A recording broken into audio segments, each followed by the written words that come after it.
दुर्वितर्क्यानुभाव युक्ता देवी निकुंज देवी श्री स्वामिनी जी बड़े बड़े तार्किकों के भी तर्क से पकड़ में आने वाली नहीं है। जैसे वेदांत दर्शन तर्क के द्वारा श्रद्धावान तर्क करे तो उसके द्वारा वो स्थापित होता है। कह रही यहां नहीं, यहां सीधे स्वीकृति करो मेरी महारानी श्री राधा रानी, तो आपके हृदय में बल प्रकट होगा। जाके बल में सबसों तोरी लोक रीति और वेद रीति दोनों से, जाके बल में सबसों तोरी लोक वेद और कुल कानी, लोक रीति वेद रीति कुल रीति, इन सब का त्याग करके रस रीति में प्रवेश पाया जाता है। तो किसके बल से? मेरी महारानी श्री राधा रानी। जाके बल में सबसों तोरी लोक वेद कुल कानी, मेरी महारानी श्री राधा रानी। ये तर्क का विषय नहीं, यहां स्वीकृति का विषय है। अब उपासना बताए। पहले तो ये कह रहे हैं कि ये बहुत निगूढ़ भाव है, इसे वेद प्रमाणित भी नहीं कर सकते आप। श्रद्धा और विश्वास करके रसिकों की बात मान लो। यहां तर्क वितर्क की कोई गुंजाइश नहीं है। ये भाव देश है, ये तर्क देश नहीं है। अब हमारी स्वामिनी जो केवल हाथ जोड़ने मात्र से प्रसन्न हो जाती है, इतनी करुणामय। इसीलिए लालजू महाराज जब सेवा में प्रवेश होते हैं तो ऐसे प्रवेश होते हैं, करबद्ध। बहुत कृपालु हैं, दयालुता की सरलता की मूर्ति है स्वामिनी जी। जो बड़े बड़े सिद्धांतों की रचना करके उपदेश करने वाले और उनके फल को देने वाले प्रभु हैं, ये उनके अधीन है। प्यारी जी की एक भ्रकुटी के इशारे से घोर पापी को भी वो पद प्राप्त करा देंगे जो बड़ी बड़ी साधनाओं से नहीं मिलता है। विश्वास कीजिए, आपको लगेगा केवल बातें ही हैं कि प्रमाण भी है। तो नरवाहन जी कोई भी सदाचरण नहीं था। 84 कोष ब्रजमंडल का मूर्धन्य राजा जरा भी ब्रज 84 कोष में उनके खिलाफ या उनकी अधीनता न स्वीकार करने पर प्राणदंड मिलता था। सीधे प्राणदंड, कोई क्षमा याचना नहीं। ऐसा उनका स्वभाव और प्रभाव था। महाप्रभु हरिवंश चंद्र जो राधा वल्लभ लाल जो पालकी में विराजमान रसिक जनों के साथ गुण कीर्तन नाम कीर्तन जय जयकार होते हुए आए और लता भवन में विराजमान किया। सेवकों ने सूचना दी कि कोई महान तेजस्वी पुरुष आभूषण आदि लेकर के अपने इष्ट देव के साथ पधारे हुए हैं, और उनका तेज ऐसा है कि हम लोगों की हिम्मत ही नहीं कि उनके सामने जा सके। ये आपसे निवेदन करते हैं। नरवाहन जी ने विचार किया कि ऐसा कौन तेजस्वी ब्रजमंडल में जो हमारे आज्ञा पर क्रूर हिंसा कर देने वाले कठोर हृदय वाले भी भय धारण कर रहे हैं, सामने नहीं गए, हम स्वयं चल के देखेंगे। एक भागवतिक आभा होती है, एक भागवतिक बल होता है, वो जिस पर कृपा होनी होती उसी को अनुभव में आता है। जैसे अपने गुरुदेव भगवान के पास जब जाते हैं तो एक भागवतिक बल वहां स्थापित है। वो शायद है कि लाडली जी की कृपा से आपको दिखाई देगा। रोम रोम उस समय बिल्कुल अलर्ट रहता है, सावधान। एक अद्भुत कि जब गुरुदेव श्री जी को देख रहे हैं तो हम गुरुदेव को देख सकते हैं, लेकिन जब गुरुदेव हमारी तरफ देखेंगे तो हमारी हिम्मत नहीं कि हम देख सकें, नेत्र झुक जाएंगे। वो एक अद्भुत बल होता है। नरवाहन जी पर कृपा होनी थी। हितजू महाराज किसी भी भाव से कोई आवे तो उसको श्री जी प्रदान करते, इतने अद्भुत दाता है। महिमा तेरी कहा कहो, श्री हरिवंश दयाल तेरे द्वारे बटत हैं सहज लाडली लाल। बड़ा विचार कर रहा था कैसे होंगे, क्या प्रभाव होगा। जब दर्शन करने के लिए आए तो हिम्मत नहीं पड़ी सामने जाने की। लता भवन की ओट से देखा, जैसे प्रियाजू के नेत्र ऐसे हितजू महाराज के नेत्र, अतुलित रस बरसत सदा, सुख निधान बनवासी, अद्भुत महिमा महि प्रगट सुंदरता की रास। सुंदरता की रास कनक द्युति देह रुचि, जैसे स्वामिनी जू के श्रीअंग की कांति, सात कुंभ तन गोरी, ऐसे हित सजनी स्वरूपा महाप्रभु हरिवंश चंद्र जू की अजान बाहो, कमल नयन, सुंदर नासिका, सुंदर थोड़ी, युगल चरणारविंद, पान किया और बस उन्मत्तता छा गई। अभी राधा वल्लभ जी को देखा ही नहीं था, केवल महाप्रभु को देखा था। बस हृदय में बैठा लिया। वहां रसिक जन कीर्तन कर रहे थे, राधा वल्लभ श्री हरिवंश श्री वृंदावन श्री वंचन, बैठा लिया राधा वल्लभ श्री हरिवंश, राधा वल्लभ श्री हरिवंश।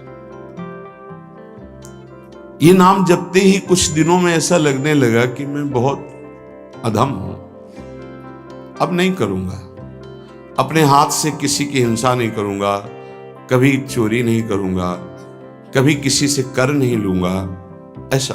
और एक तरह से परम वैरागी होकर रह रहे हैं, पर कार्यक्रम उनका वही चल रहा है।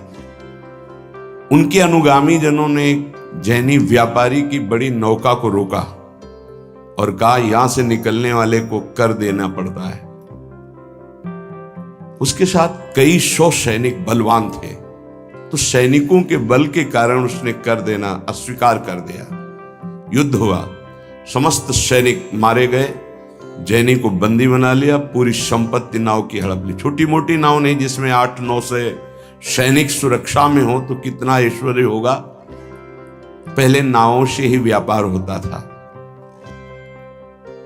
नौका पूरी जब्त कर ली गई, उसको बंदी बना लिया गया और उसमें जो मुखिया थे, क्योंकि नरवाहन जी तो राधा वल्लभ श्री हरिवंश आठों पैर जप में लग गए थे, कैसी असीम कृपा हुई थी।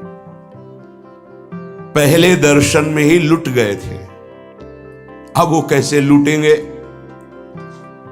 उनके अनुयायियों ने उस जैनी से कहा कि अगर आप जितनी संपत्ति है इतनी दोबारा नहीं मंगाते हैं तो आपको फांसी की सजा दी जाएगी। उतनी संपत्ति उसके पास थी नहीं। धीरे धीरे फांसी का समय निश्चित हो गया कि कल फांसी दी जाएगी, तो रात में 9-10 बजे शयन भोग लेकर के एक दासी गई और उससे कहा कि तुम सावधान, कल तुम्हारी मृत्यु का दिन है। रो पड़ा, मेरा क्या अपराध।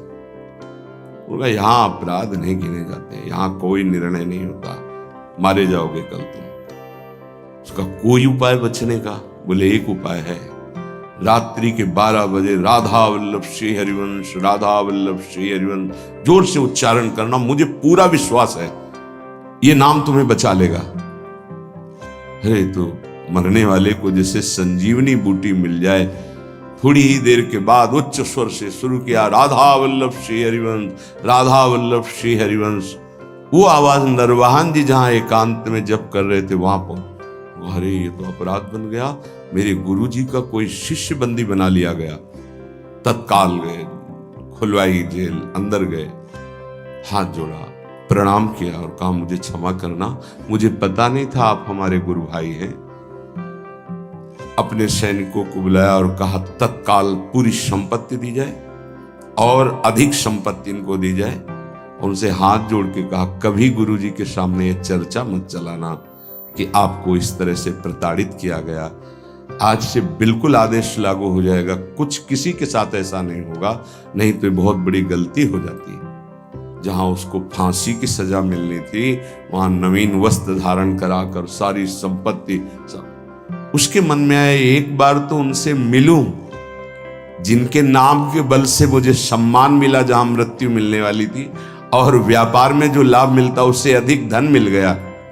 उनका मूल तो मिला ही, और भी संपत्ति नरवाहन जी ने दी इस बात की कि मेरा गुरु भाई है। लता भवन में आए, पता लगा के महाप्रभु के दर्शन की सारी संपत्ति भेंट की। महाप्रभु ने कहा आप इसका प्रयोग स्वयं कीजिए और कहीं लगा दीजिए। हमारे राधा वल्लभ लाल लता भवन में विराजमान, हमें इतनी संपत्ति की जरूरत नहीं, पर आप देना क्यों चाहते हैं? तो उनका आपके नाम के कारण मेरा जीवन बच गया। पूरी घटना बताई। तो मैं तो नहीं जानता नरवाहन कौन है। महाप्रभु को इतनी करुणा उदय हुई कि केवल राधा वल्लभ श्री हरिवंश नाम सुनकर ऐसा बुलवाओ कहाँ है। अब नरवाहन जी को बुलाया गया तो कांपते हुए आए कि पता नहीं। अब उनके हृदय में तो था मेरे गुरुदेव हरिवंश चंद्रजू, मेरे इष्ट राधा वल्लभ, पता नहीं गुरुदेव क्या दंड विधान करेंगे, क्योंकि गलती हो गई। जे भी सामने गए महाप्रभु को देखकर रो पड़े। ऐसा सौंदर्य, ऐसी करुणा महाप्रभु के स्वरूप से चरणों में गिरे। महाप्रभु ने कहा, नरवाहन आज तुमने खरीद लिया मुझे। अब उनको आत्मबल प्राप्त हुआ। उनका तुमने कभी हमसे दीक्षा नहीं ली, कभी ऐसा संग नहीं किया, केवल सुनने मात्र से। तो देखो, मैं तुम्हें अपने नित्य विहार का सर्वस्व प्रदान करता हूं, विलास रस और रास रस। 11वां पद विलास रस का है। मंजुल कल कुंज देश राधा हरि विशद वेश, राका नव कुमुद बंधु शरद जामिनी, श्यामल दुति कनक अंग बिहरत मिली एक संग। ये विलास का पद है। और 12वां पद, चल ही राधिके सुजान तेरे हित सुख निधान, रास रचु श्याम तट कलिंद नंदिनी। इसके आखिरी में, नरवाहन प्रभु निहार लोचन भरी घोष नारी, नखसिक सौंदर्य काम दुख निकंदिनी। देख हमारे प्रिया प्रीतम कैसे है, जो अनंत जन्मों की साधनाओं से भी नहीं बनता, क्षण में महाप्रभु ने वो बात। हम ऐसे आचार्य की शरण में हैं जो करुणा समुद्र लाडली का साक्षात स्वरूप है। हमारी श्री जी और हमारी हित सजनी जो एक ही हैं।